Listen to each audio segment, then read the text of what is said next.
Olá, pessoal! Na nossa aula do dia de hoje, nós vamos tratar de uma das temáticas de geopolítica mais importantes no cenário contemporâneo, que é o conflito árabe-israelense. Para tentarmos entender essa questão, é preciso, contudo, que a gente dê uma volta lá no passado, para que a gente possa analisar a gênese desse conflito. Primeiro, e de maneira sintética, você se recorda que o Estado de Israel, a palavra Israel significa Deus é o Senhor, ele existia num território do Oriente Médio que nós chamamos de território da Palestina. Esse Estado existiu até o século IV depois de Cristo. No século IV, o imperador Constantino de Roma se converte ao cristianismo e aí começa uma perseguição de cristãos e de romanos contra judeus. Nesse momento, nós temos lá o fim do Estado de Israel. E nós temos também a chamada diáspora judaica, que é a dispersão dos judeus pelo mundo. E é por isso que eu tenho judeu canadense, americano, brasileiro, argentino, ao mesmo tempo francês, ucraniano, russo e por aí vai.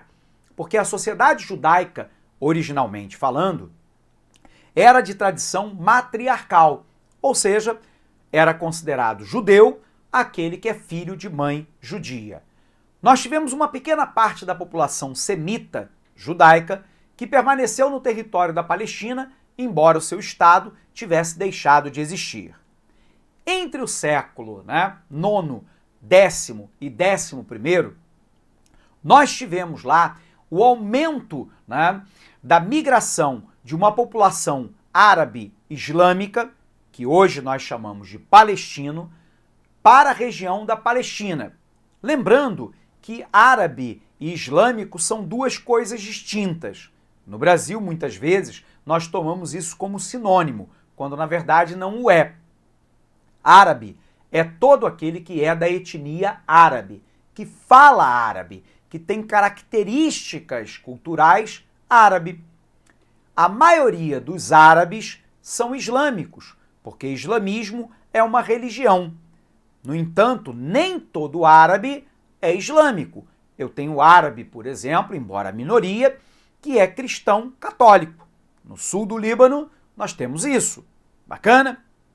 Por um outro lado, nós temos o islamismo, que é uma religião. A maioria dos islâmicos são árabes? Sim. Todos os islâmicos são árabes? Não. A maior nação islâmica do mundo é a Indonésia. E ela não é uma nação árabe. Portanto, islamismo é religião, árabe é etnia. No entanto, a população árabe islâmica que se desloca para o território da Palestina, que hoje nós chamamos de palestinos, ela começa a migrar para essa região mais ou menos aí entre o século IX, X e XI. E de lá até o século XX, vai dividir o território de maneira relativamente pacífica com os judeus semitas remanescentes do Estado de Israel. No século XIX, o movimento antissemita contra judeus cresce na Europa. Os judeus, então, se organizam em guetos, em bairros de judeus, não só por uma identificação cultural religiosa, mas também como mecanismo de proteção. Criam também o que nós chamamos de movimento sionista. Isso porque remete ao Monte Sião, sagrado para os judeus, que propunha basicamente a recriação do Estado de Israel no território da Palestina, onde originalmente ele existia até o século IV. No entanto, os sionistas não conseguiram o seu intento. Durante a Segunda Guerra Mundial, de 1939 a 1945, Hitler e os nazistas, de maneira geral, mataram 6 milhões de judeus em câmaras de gás e campos de concentração. Para você entender a extensão do dano, seria você matar a totalidade da população da Islândia, ou matar a totalidade da população da cidade do Rio de Janeiro, né, em 4 anos de guerra. A grande questão, então, é que o movimento sionista ganha força. Desde o século XIX, que nós começamos a observar uma migração da população judaica para o território da Palestina. E com isso, a intensificação, o acirramento, né, dos embates entre a população árabe islâmica e a população semita judaica. Em 1947, a recém-criada ONU propôs, então, a criação de 2 estados no território da Palestina. Um estado árabe islâmico, formado pela soma do território da faixa de Gaza e Cisjordânia, e um segundo estado, um estado semita judeu, Israel.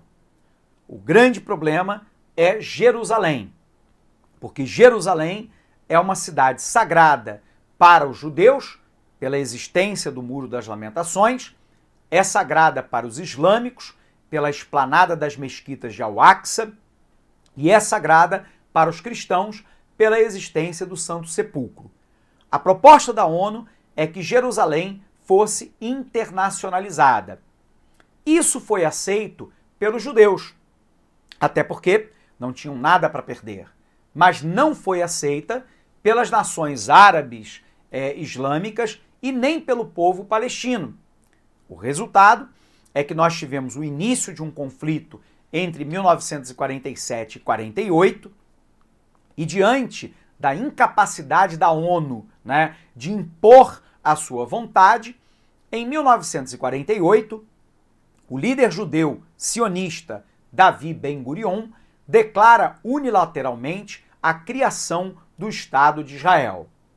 De lá para cá, Israel, em guerras constantes com os árabes palestinos, expandiu o domínio dos seus territórios para muito além daquilo que a ONU havia estabelecido em 1947.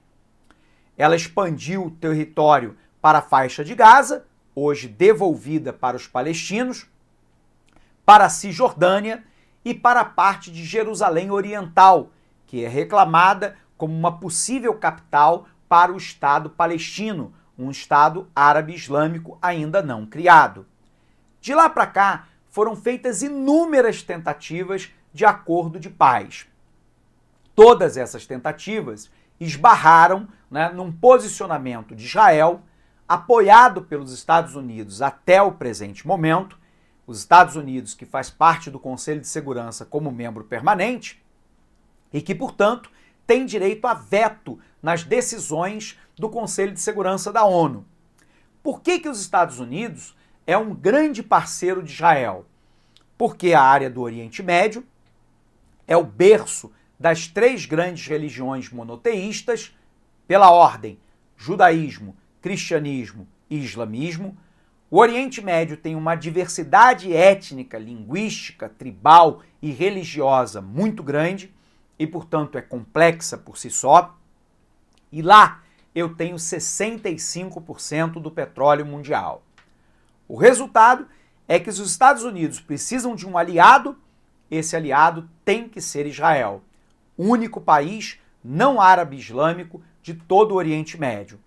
E por um outro lado, Israel, com aproximadamente 6,5 milhões de judeus, é cercado por 100 milhões de árabes islâmicos dos países do entorno, como Irã, Iraque, Kuwait, Arábia Saudita, Emirados Árabes, Síria, Líbano e outros mais. Sendo assim, Israel precisa do aparato de defesa política, militar dos Estados Unidos. E, portanto, há uma relação umbilical entre os dois.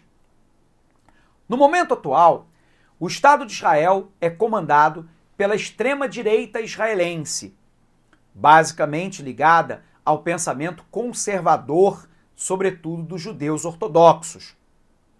E os judeus ortodoxos entendem que o território da Palestina foi dado pelo próprio Deus Yahvé, você queira traduzir por Javé ou Jeová, ao povo judeu, e que, portanto, não há de se fazer nenhuma concessão ao povo palestino, que eles entendem como aquele que ocuparam o território. O problema é que o povo, né, árabe islâmico palestino, obviamente, não reconhece Javé, Jeová ou Yavé como Deus. Eles reconhecem Alá. Não reconhecem o direito dos judeus sobre o território da Palestina. Dizem que vivem lá há quase 1000 anos e que, portanto, parte dessa terra, pelo menos, é deles.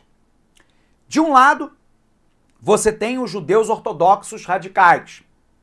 E do outro, você tem também os movimentos radicais palestinos, dentre eles 4 principais, que optaram pela luta armada contra o Estado de Israel. O Hezbollah, que atua a partir do sul do Líbano, os mártires de Al-Aqsa, mas também o Hamas, que hoje controla, né, a faixa de Gaza, que são grupos, né, que obviamente provocam atentados, né, ou ataques quase que rotineiros ao Estado de Israel. Hoje é praticamente impossível que alguma família israelense ou palestina não tenha algum parente ou amigo direto que foi morto pelas forças opositoras. E isso traz um nível de rancor muito grande. Na situação atual, o premier israelense Benjamin Netanyahu, ligado ao grupo conservador ortodoxo ultradireitista, resolveu expandir as colônias judaicas em Jerusalém Oriental, território que originalmente seria palestino, e também na Cisjordânia. Óbvio que essa expansão ela traz mais ira, ela traz, obviamente, maior raiva, maior força aos movimentos radicais palestinos para atacar Israel. Traz, obviamente, maior insatisfação, que é a presença dos judeus no lado palestino. E, ao mesmo tempo, na prática, inviabiliza a criação de um Estado palestino entre a Cisjordânia e a faixa de Gaza. E aí, pela primeira vez, os Estados Unidos agora, em final de mandato de Barack Obama, resolveu se abster na votação que condenou Israel pela ampliação e pela criação de assentamentos judaicos em Jerusalém Oriental e na Cisjordânia. Na prática, o que isso significa agora? Nada.